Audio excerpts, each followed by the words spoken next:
Hey guys, Matt here, and I'm back for it's been a long time since I've done this a VMAL. So this is basically, well, when I go through certain times when I don't feel writing comes as easy to me, and I kind of feel like just shooting a quick video like this instead.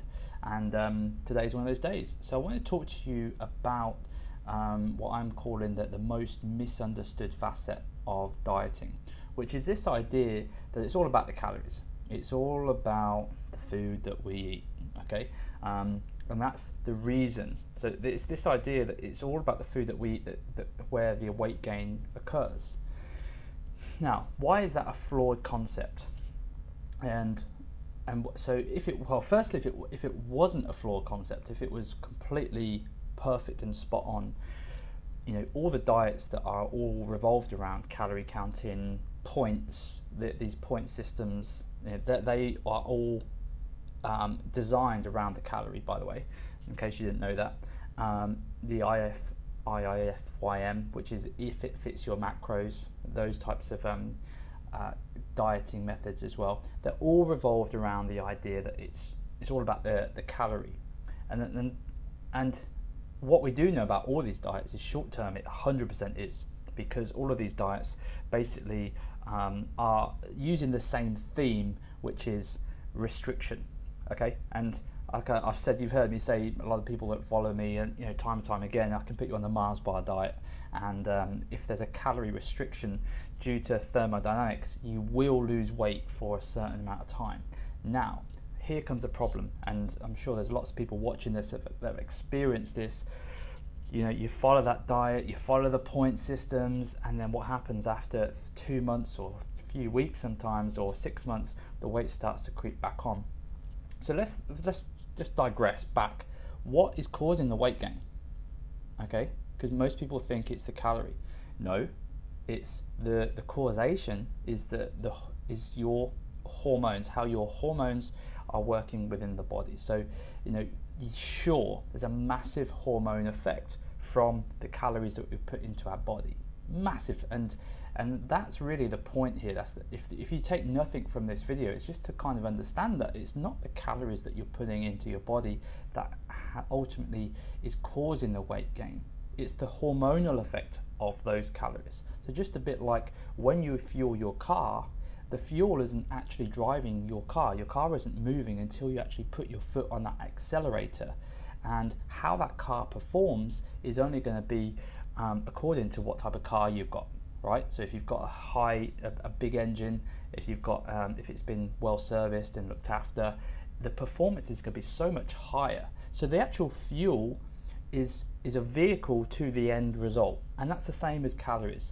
Your diet is a vehicle; it's a component to the end result. But just like in a car, you know, the fuel isn't everything. If you've got, I don't know, I can't think of a bad car.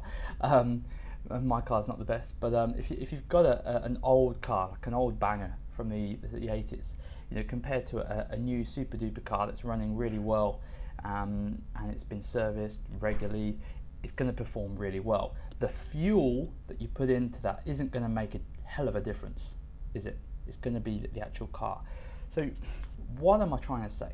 Basically what I'm trying to say is a few things. Firstly, this brings you back to the quality of the calorie, okay? Because when we're talking about calories and macros, what is kind of misunderstood is how important. So once we know that it's actually the causation of the hormones, the hormonal effect that decides whether we gain or lose weight, then we can understand, well, which calories are going to give us the best hormonal effect, the biggest bang for our buck in terms of fat loss.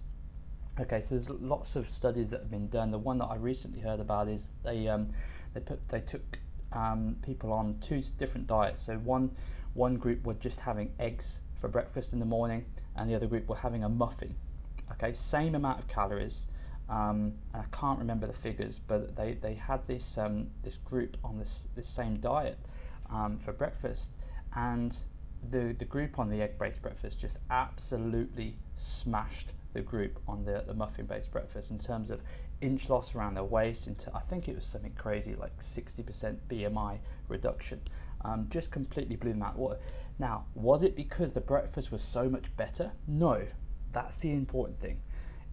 Because of the breakfast and because of the high protein breakfast, the decisions that that person made, because of the hormonal effect, this is the important thing, the hormonal effect from eating that egg, and that actually changed the behaviors of the person for the rest of the day.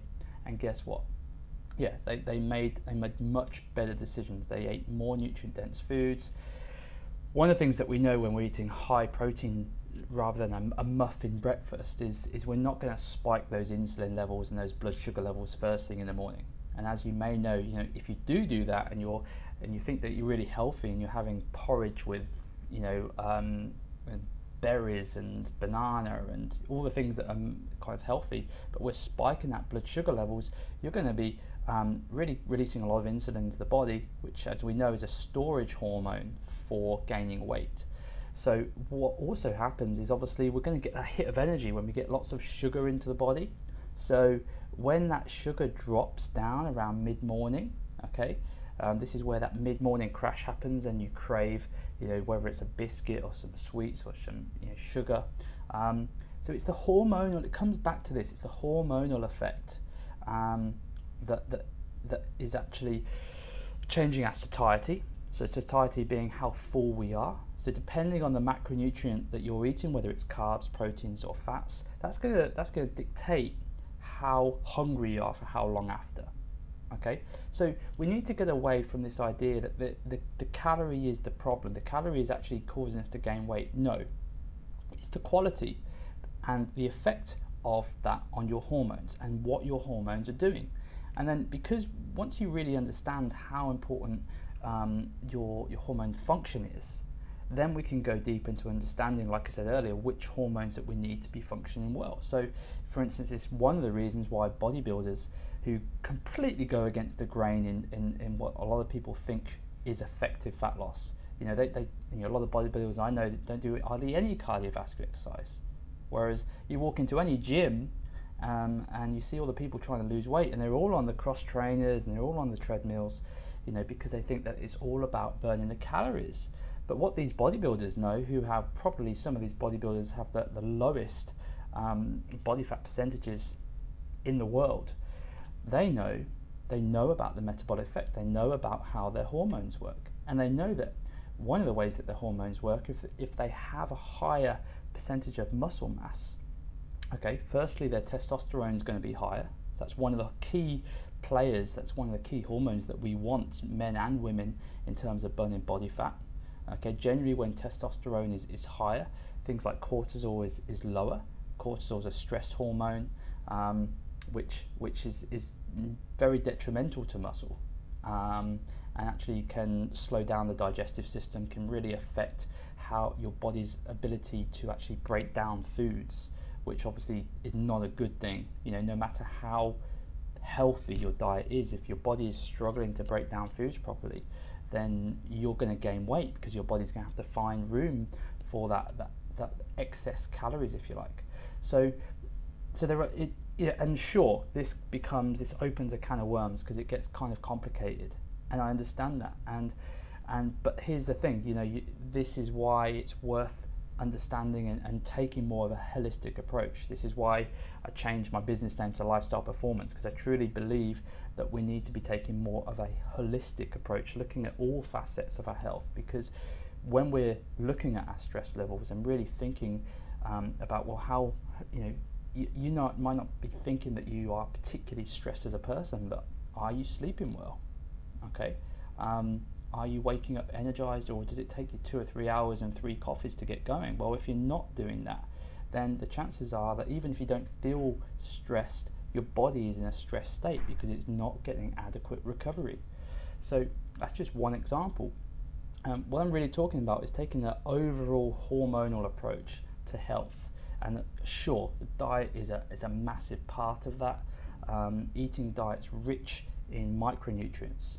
So people talk about macros all the time, but the micronutrients have been shown to reduce your hunger massively, because your body really accepts it as real food.